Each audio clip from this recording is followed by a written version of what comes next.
Good morning. Today is Sunday, July 21st, day number 80 of Riley and my hike on the Appalachian Trail. There are just 3 southbound hikers going that way that passed us as I was finishing packing everything up. And so that's what Riley's barking at here, or howling at. He just wants to go be with the other hikers. Yeah, so we're gonna get started with the day here. Day number 80, Sunday, July 21st. All right, so this is like a cool little challenging rock scramble thing. I was just figuring out how to do it with Riley, and I just got here and Riley just decided I'm gonna jump up. He just jumped in one whole jump and he got up in one jump.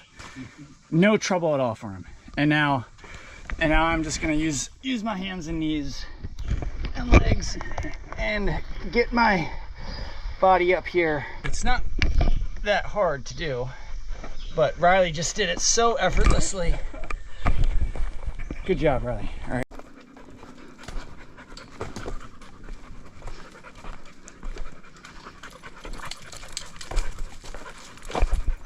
Hold up, buddy.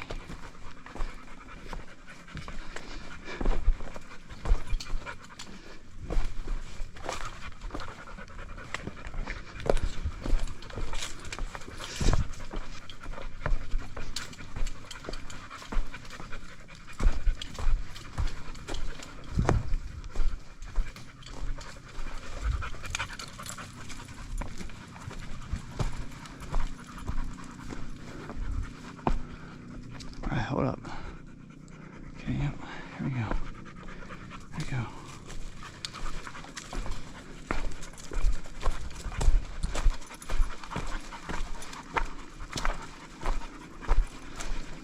Hey, slow down, Riley.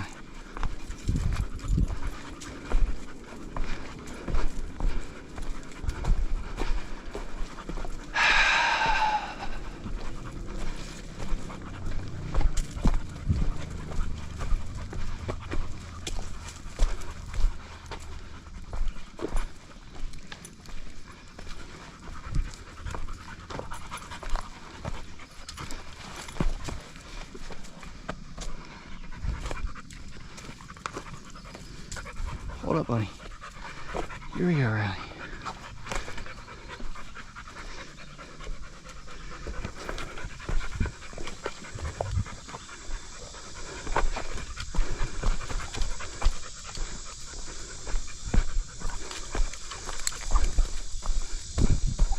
Calm down.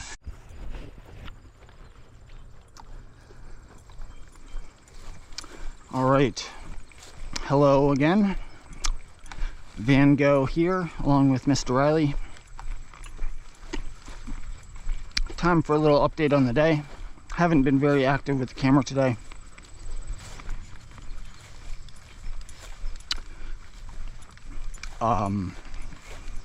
So to give an update, Riley and I were hiking fine this morning. And the trail, I mean, none of the trail today has been particularly, well, I was going to say none of the trail has been particularly challenging, but we did have like a rock scramble for a little bit during the midday, which I was able to film some of. Currently, we are actually hiking through a cornfield, and we're approaching the town of Boiling Springs, and there is a backpackers campsite about 4/10 of a mile before getting to the center area of town where most of the businesses are. We're just probably maybe a little over a mile from getting to the backpackers campsite.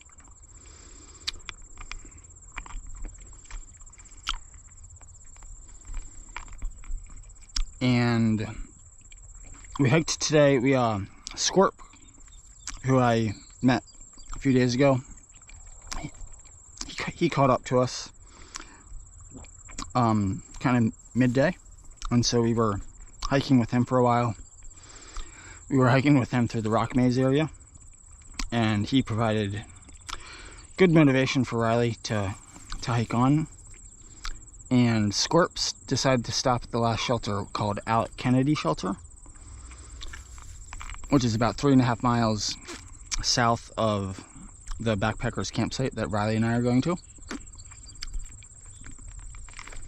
Mr. Riley, I'm going to walk on. Come on, buddy.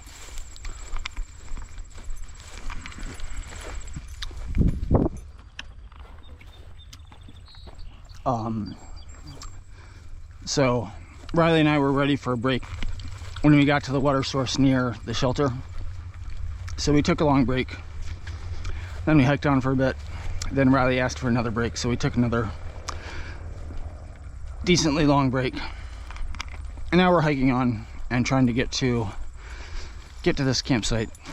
For a while earlier during the day, I was thinking that we might actually go further than the campsite and past Boiling Springs and try to find like a stealth site to camp at.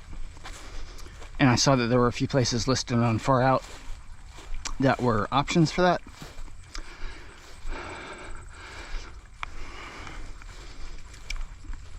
But at this point, I'm thinking against that.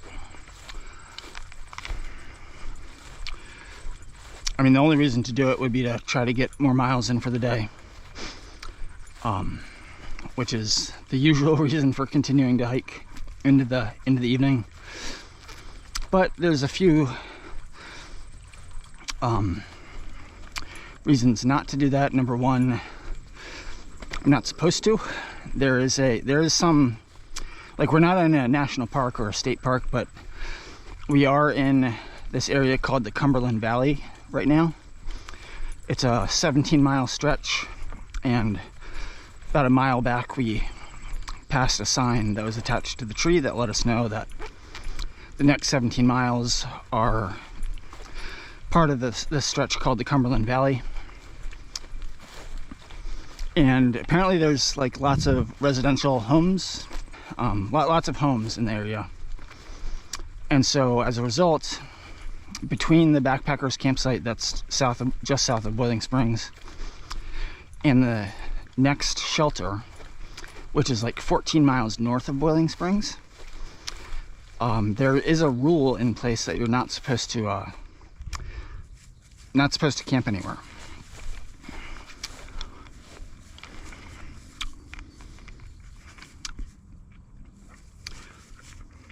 And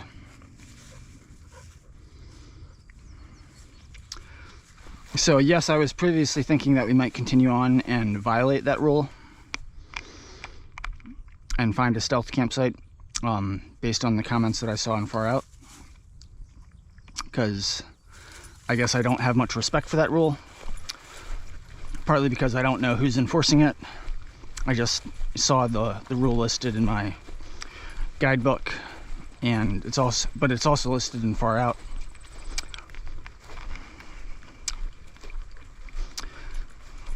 But regardless of who's enforcing the rule, it's probably best to just follow the rule, especially since I have Riley with me. And yeah, it's probably just best to follow the rule. Plus, it's not like it's close to evening time. We would only be getting a little bit of extra distance in, so it's not like a huge benefit that we'd be obtaining by continuing on. And plus, I have a couple packages that I sent to myself at the post office in Boiling Springs. Neither of them are critical for me to pick up. So if we did hike on tonight,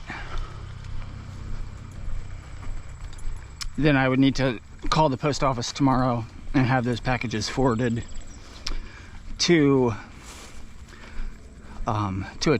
some town up north, probably like Port Clinton probably, which is like about 100 miles north. All right, so I assume we got to cross the road here. It's not easy to see the white blazes because the sun is right in our eyes. I assume nobody's in this car.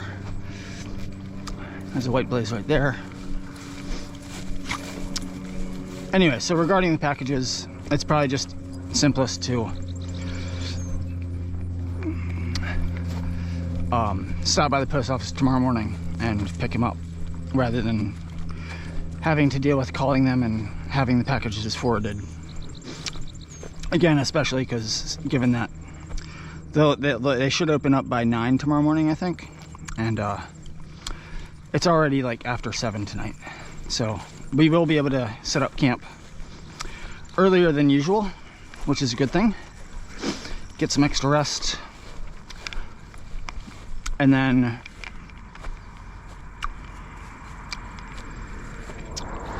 before the post office opens tomorrow, we can even maybe get some breakfast at a restaurant tomorrow, or stop by the convenience store that's in town and maybe get some ice cream. So those are all positives for just staying at the backpackers campsite tonight. All right, so I see a double white blaze on this telephone pole here, which means I think we need to cross the road. Riley apparently did not see the double white blaze because he's not worried about crossing the road here. So this next stretch of Riley, you gotta cross the road, man, after this car comes. This next stretch of trail through the Cumberland Valley is supposed to be pretty flat hiking, pretty flat terrain, I think it's supposed to be pretty easy hiking. So we'll see if that turns out to be the case. All right, so I'm guessing there's a blaze right there in that pole. I'm guessing we just need to go down this driveway here. Yeah, because there's another white blaze on the other side. Yeah, so we just need to continue across here.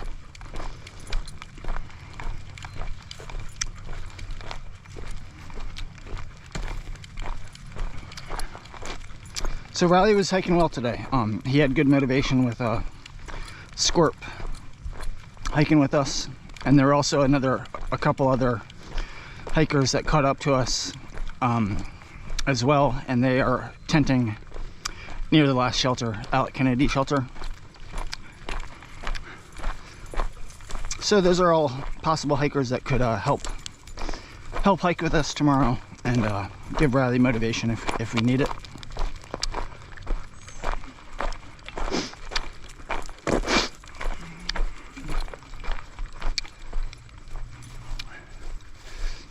All right, I think we need to go straight here.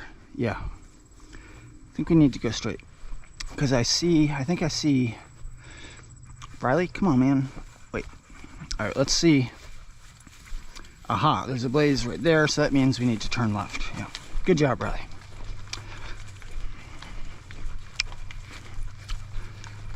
So earlier today on our breaks, I was took some of the time to do some more reading in my book that I'm reading, Gone Girl, and I'm continuing to find it interesting. The main thing about this book is that it's like the two main characters are husband and wife named Nick and Amy, and the book just takes turns. Like the author of the book has written it in a way where part of the book are snippets from Amy's diary. So you're basically learning about the events that happen from her perspective when you read parts of her diary. But then other parts of the book are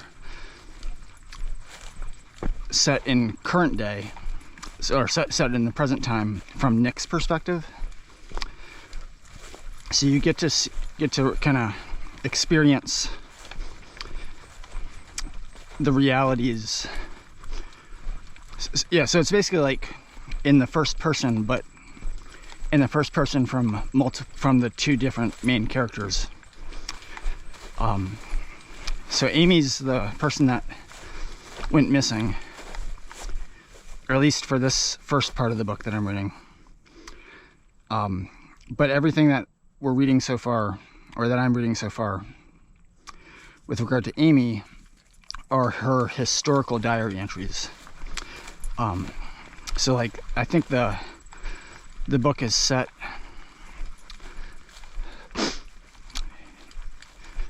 maybe around like 2011 or 2012.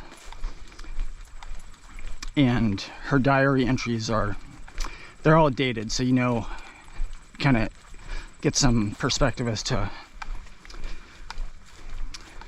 how close they are in relation to the present events that are unfolding.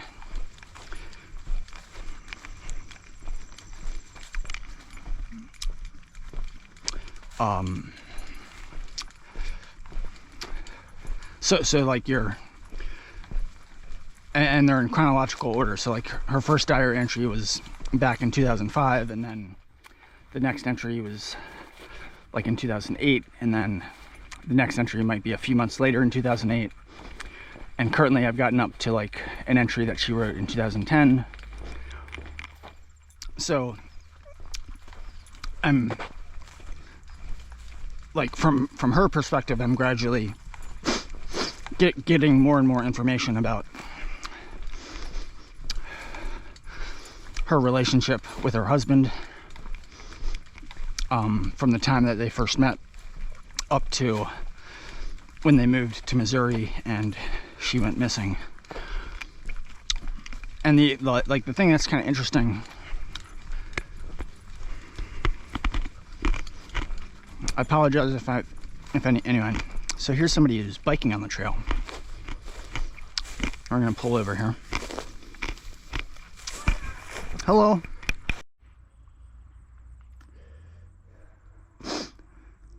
So that was Riley's watching the person on the bike go down the path that we came from. That was a kind of like a teenager.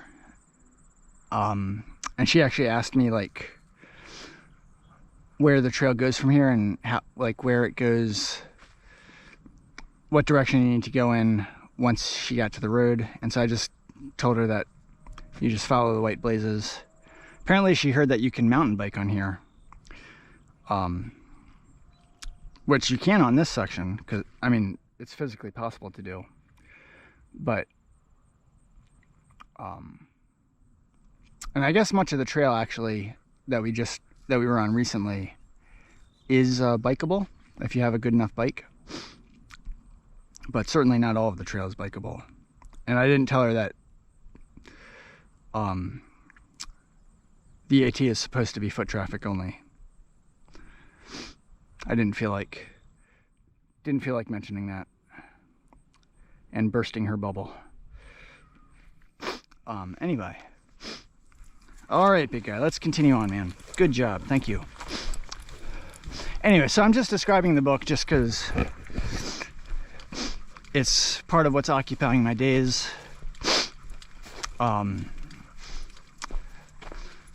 Also, when I got to Harper's Ferry and I spent some time at home with my parents, something in my Kindle happened where I lost access to all my other books. So this is like the only book that I have access to now. So this is, but I'm happy reading this. I'm finding it interesting. And I guess what I was getting to earlier is that the main thing that's interesting is because the book is told from the perspective of the two different people. When you're reading the each individual character's perspective, both individual characters seem like good people. Like whenever you're reading the present day events from the perspective of Nick. Nick seems like a very good person. He seems like it seems like everything he does is totally rational, and he just seems like a good guy.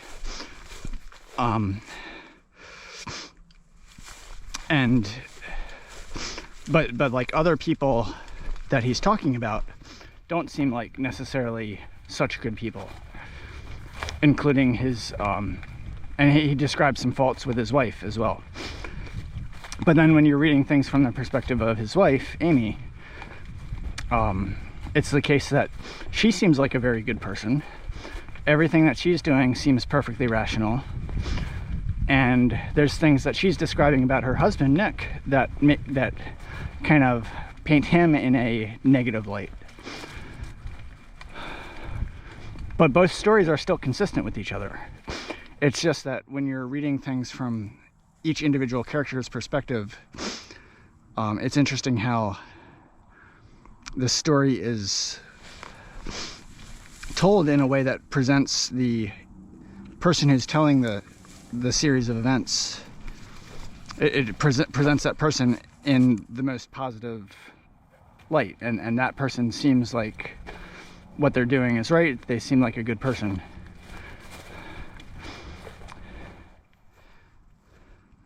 Riley, I'm gonna walk, buddy. Come on. And I feel like that's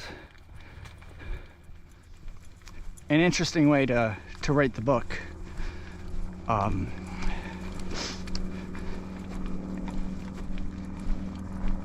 And I feel like it's actually pretty consistent with, like, it's probably consistent with a lot of human interactions in, like, actual life. Like, there's all these things that happen between different people, and people get annoyed with each other, people get upset with each other, people get frustrated. But usually it's the case that you're frustrated with other people. I mean, sometimes you're frustrated with yourself, of course. There's a bunny rabbit. But oftentimes it's the case that you're frustrated with other people, like you're annoyed at some other person or frustrated with what someone else is doing. And your thoughts are perfectly rational and logical, most of the time probably. But if you were to then, flip the script and consider things totally from the other person's perspective, it would probably be the case that their point of view is perfectly valid as well, and they might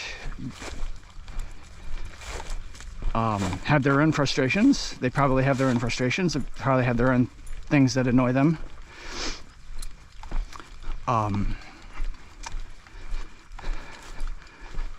And I feel like the book is getting at how it's just difficult to consider things from other people's perspectives. And it's so easy to consider things from your own perspective and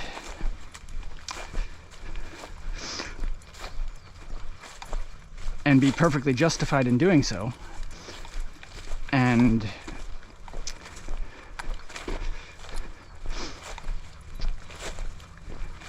yes, Riley. Come on, buddy.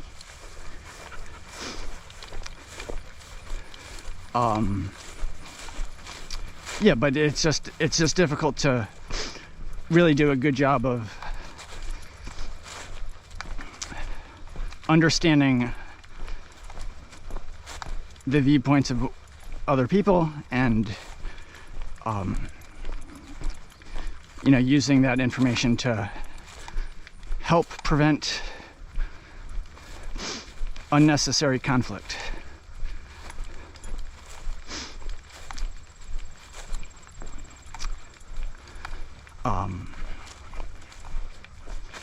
So I think I've said enough on that, but so in terms of the actual book so far,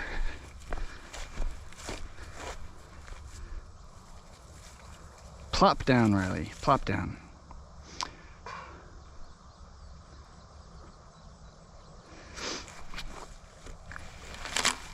Okay, Riley.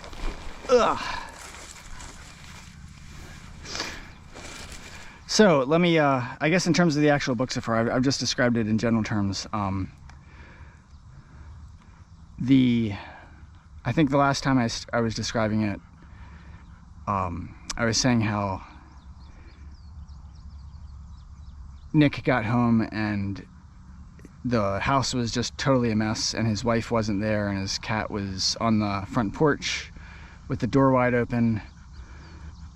So Nick eventually contacted the police, and the police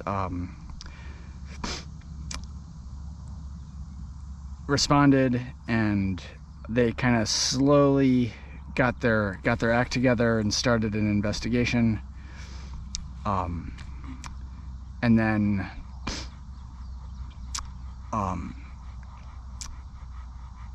Nick eventually, later that night, he called Amy's parents, and Amy's parents weren't happy that Nick waited like half a day or so before he called them. And there's this other thing with Nick's dad. Apparently Nick's dad is in a elderly care facility, and he kind of left the premises on his own and was like wandering the streets and was picked up by the police, and then the police brought him to the police station, and they were trying to contact Nick to have him pick his dad up. But Nick was actually already at the police station because his wife was had gone missing. But the people that were working on the wife's case and the people that were working or that were trying to contact Nick related to his dad were like separate units in the police station, and nobody like, it's like nobody kind of communicated between the two different units. And like eventually they realized the miscommunication. That was just like a interesting little tidbit that occurred. Anyway, so yeah, this is all just like very inconsequential stuff. I feel like the author is like throwing in all these bits of information, and then she's gonna like weave it together where maybe some of the information is totally irrelevant, but maybe like small little details become relevant later on. Anyway, so from Nick's perspective, he's describing how it seems like his marriage before Amy went missing was kind of in shambles, and Nick didn't feel, according to how he described, he didn't feel like he was having fun anymore in his marriage. But then in reading Amy's diary entries, which are not up to present day, they're gradually approaching present day. It seems like Nick is the one who's more at fault for the decline in their marriage. So it's two different people's perspectives. Why am I reading this? I don't know. It was something that intrigued me. Partly just because it was a popular book, and so it's something that I was curious to read, and now I have the time to read it, and now it's the only book that I have to read, and I have lots of time to read it. So, yeah. So I think I've described enough of it. I apologize if I'm boring any viewers out here.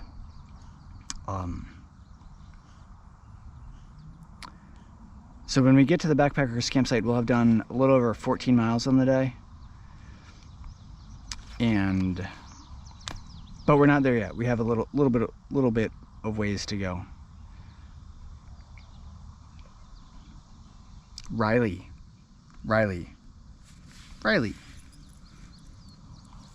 Are you that tired that you can't walk, or are you just like, this is comfy grass, let's take a break? Or are you like, there was a biker that just went that way and we're going that way, and I would prefer to wait for the biker to come back this way?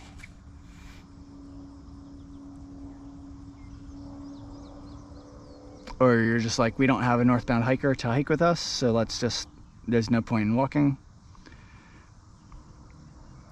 I bet if I get up now, Riley, that you, and I start walking this way, I bet you will come with me. I bet you will. So I'm gonna do that. Let's see if that happens. You ready, Riley? All right.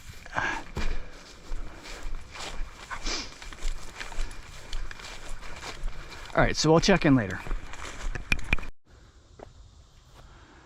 All right, so when Riley and I were taking our last break, just before I got up and we both started walking, we were literally like right over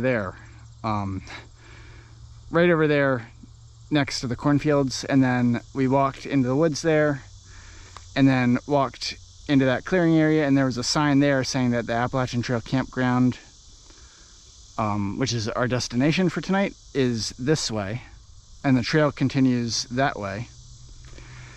Oh my gosh, I just dropped a peanut butter jar. Not good. And I just walked down by myself. This is actually farther than I was expecting.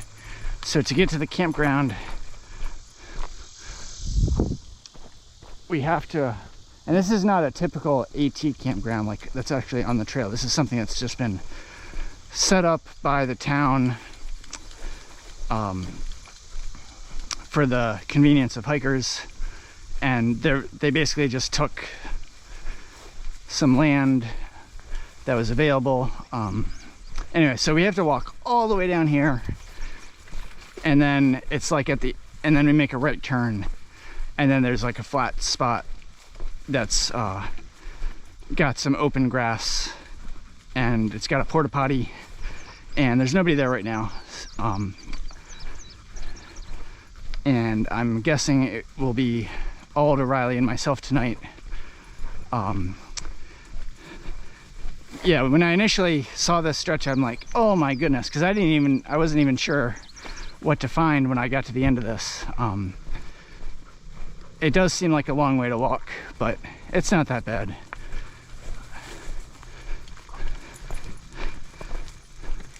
It's not that bad.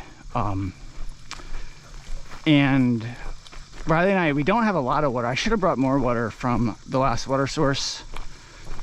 So we only have like maybe a little less than a liter.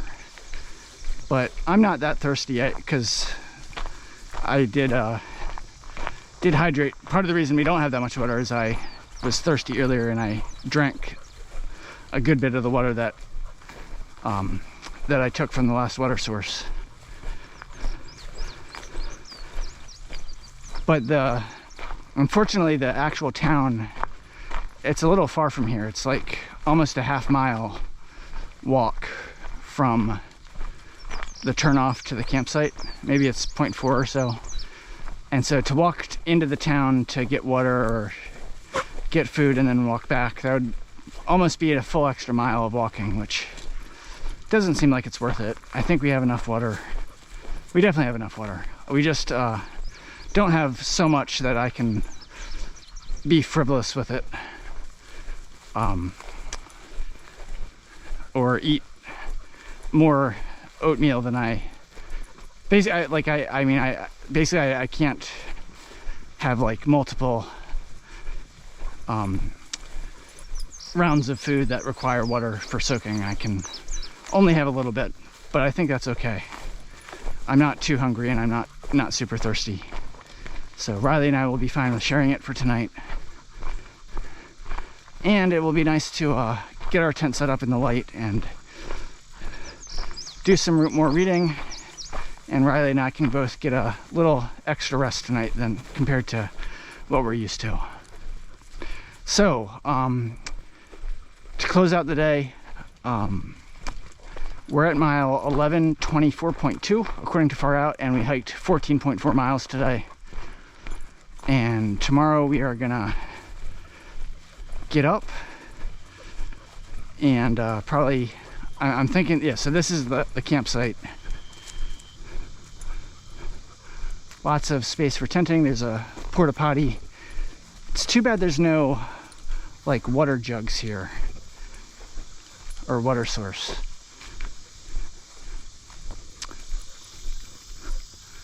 That is too bad. But it's a very nice campsite. I did see on, I mean, it'll be perfect for setting up our tent. I did see on Far Out there's comments that there's a good bit of train noise overnight. It's close to the railroad tracks. But I'm not worried about that. It's just noise. It's not gonna hurt us. So yeah, so like I said, we're gonna get up tomorrow, and I think we'll try to get into town before the post office opens, and maybe get some food. Definitely fill up on water. All right, so I'm just rambling. I apologize. The video's longer than it needs to be. Hope everyone is doing well, and Riley and I will find out where to camp, and hopefully Riley, conserve your energy, buddy. Conserve your energy. Okay, so we'll check in tomorrow. Good night, everyone. All right, so I picked a tent site out, or a spot to lay down our tent. I figured, since it's still light out, it's still relatively early, I've never actually shown the process of setting up my tent. And when I first got the tent, it was a little confusing for me, because I'd never owned a trekking pole tent before. And when I first took it out to practice, it didn't go that smoothly, because I really wasn't sure exactly what the process was. And now that this is day number 80 on our hike, I feel like I feel very comfortable with the process. So I figured I would just kind of show the process that I go through. I'm not going to film everything, but I'll try to film it in a way that explains it, hopefully in a way that's easy to understand. So usually I will take my ground sheet and lay that out first. I have a black ground sheet. Riley is resting comfortably here. So this green bag is my tent bag, and I took the tent out already. And once I get the tent set up, I'm gonna bring everything over and move stuff into the tent. Anyway, so this is my ground sheet. Normally I will set this up first, but because right now we're just on grass and there's no rocks, it doesn't seem like the ground is gonna do any damage to the tent. I'm not worrying about laying the ground sheet out. The purpose of this is just to protect the bottom of the tent, keep it from getting dirty. But because this is like just very nice grass, I don't think I need to go through the extra step of laying the ground sheet out. So I tried to pick a flat, as flat as possible, an area. There are some sections in this campsite where it's slanted, which is not ideal. So I tried to pick out a flat area here. And then basically there's 4 guy lines at each corner. So there's this one here, there's this one here, there's this one here, and then there's the other one over there. So you want to lay the first step is to lay the tent out so that the 4 guy lines at each of the 4 corners are kind of pulled taut, so you can kind of see a rectangle. And then the next step is to stake out each of the guy lines so that each of these guy lines have a little loop here. And so it's necessary to get the this is my stake bag, so I'm going to take 1 stake for each corner and stake out each of the guy lines. All right, so I got the 4 stakes out from the bag, and this is where it can be tricky if you're on ground that's not very soft, because if you're on ground that's hard, then it can be difficult to insert the stake, which is a big problem. But I think, so let me try to insert this first stake. And yeah, so this is nice ground. It's firm, but not too hard. And I was able to insert the stake enough so that it doesn't have to go super far, but it needs to be far enough where it's gonna stand freely without falling down. So this is the second one. All right, that went in fine. Third one.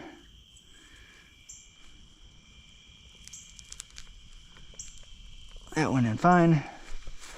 And now for the fourth one.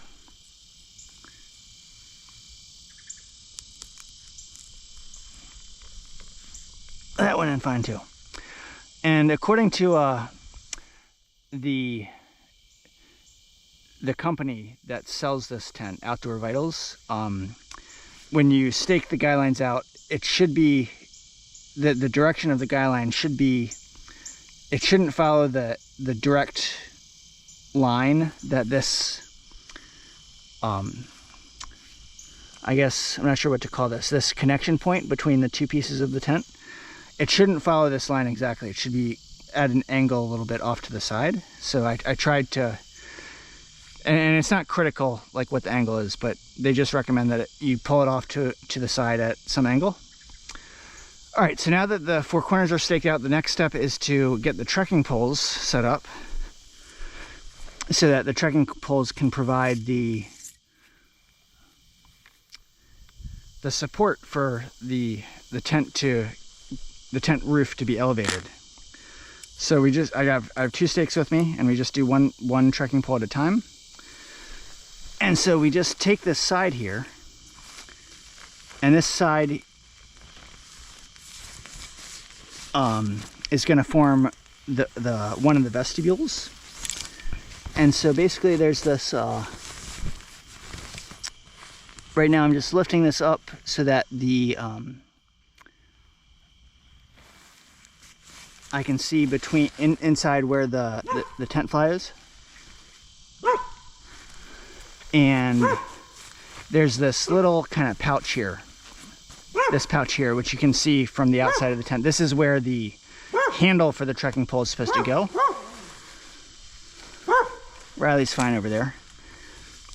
And then the next thing to do is to get this elevated and lift it up a little bit. And there's this black, I'm not sure how well this shows up on camera, but there's this black thing that comes out from the bottom of the tent with an opening, which is called a grommet.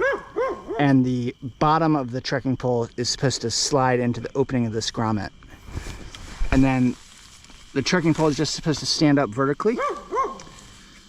And of course, if I were to release it now, it would just fall down. So I'm continuing to hold the trekking pole in place until I can pull out the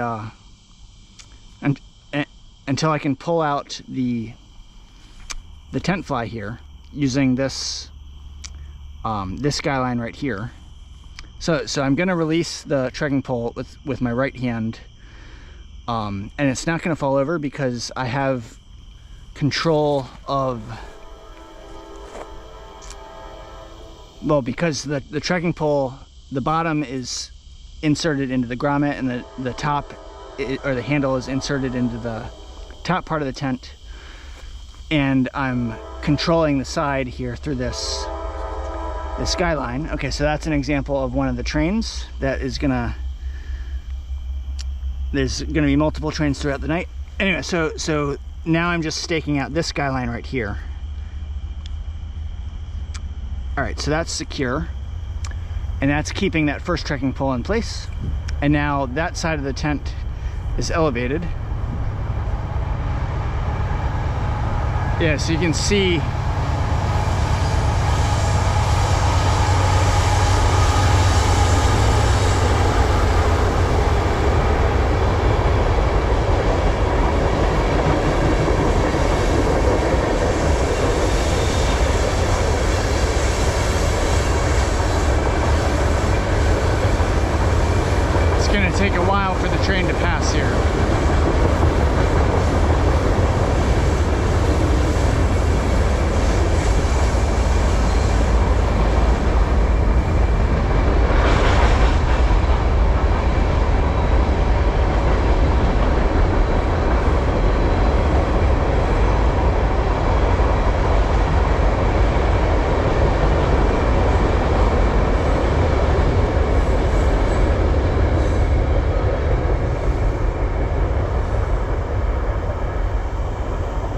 Okay, so the train is finally passed, and I think it's possible to hear my voice now. Yeah, so that was a loud train.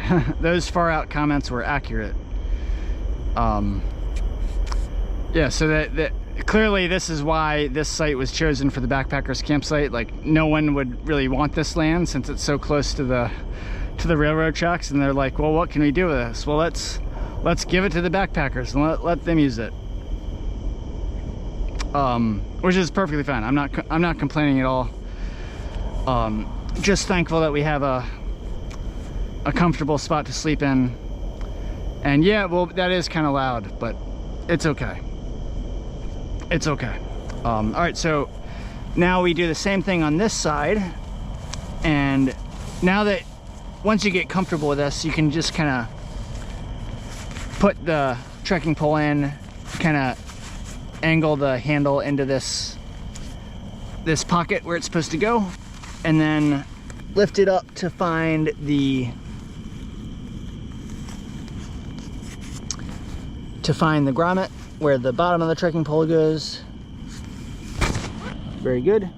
And then keep it supported until you can kind of control this side of the tent using this guy line. And then I'm gonna release it, and now I'm just gonna stake this last guy line into the ground.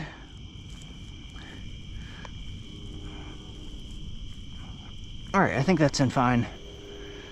All right, so now it's time to check out the tent. It looks okay. Ideally, this top piece should be kind of taut. So to help with that,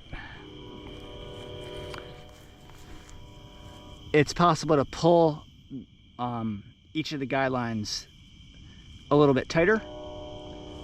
So I'm gonna pull that one a little bit tighter. I'm actually gonna stake this in. I wasn't able to get that stake into the ground super deep, so I'm gonna see it. Yeah, I think I got a little bit softer part of the ground there, so it's in a little more securely. And I'm gonna tighten this guy line as well. Okay.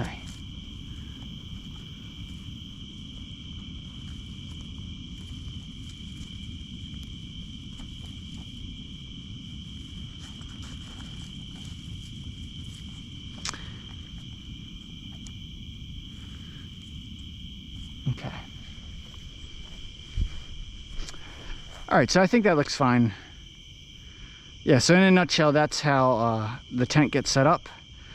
The basic setup just requires 6 stakes, 4 for each of the corners of the tent, and then 2 for each side. And then to get in the tent, you can enter through either area. There's an opening on both sides, and you just take off these Velcro straps and unzip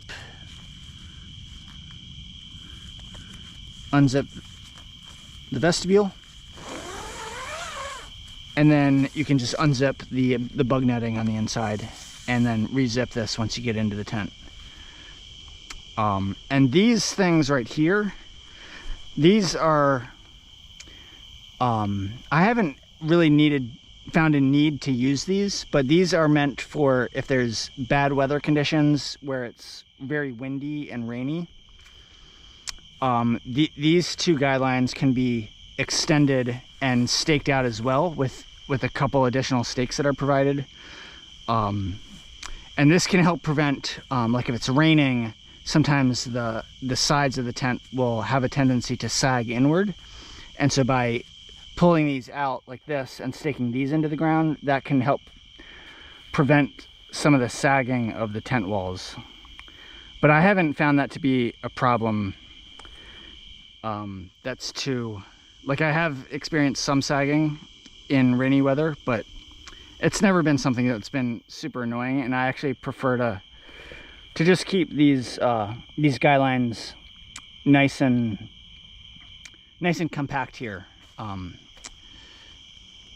it just keeps things a little bit easier to manage when I'm taking the tent down and setting it up. So anyway, so that's a quick little, and the other thing is you can tighten each of the guy lines on the 4 corners as well. Just to, that's helpful to maximize the space inside the tent. So let me do that. It doesn't have to be super tight, just a little bit can be helpful. Okay, cool. So that's a little tutorial 101 on setting up the Outdoor Vitals 40th tent. Hopefully this came out all right. I realize the light's getting kind of dim, so it might be tough to see. But anyway, I'm gonna stop rambling. Riley and I are gonna have a good night. We're saying good night for day number 80, Sunday, July 21st, and we'll check in tomorrow. Okay, bye for now.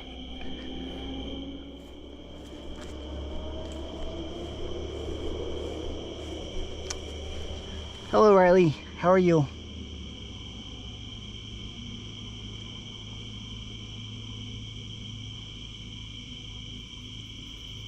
And when every night after I set the tent up and get our stuff in, I bring Riley in last, and he always is very eager to go in the tent. He knows the drill. He knows to go in the tent door, and when he goes in, he just plops down and goes to sleep. All right, so good night, everyone.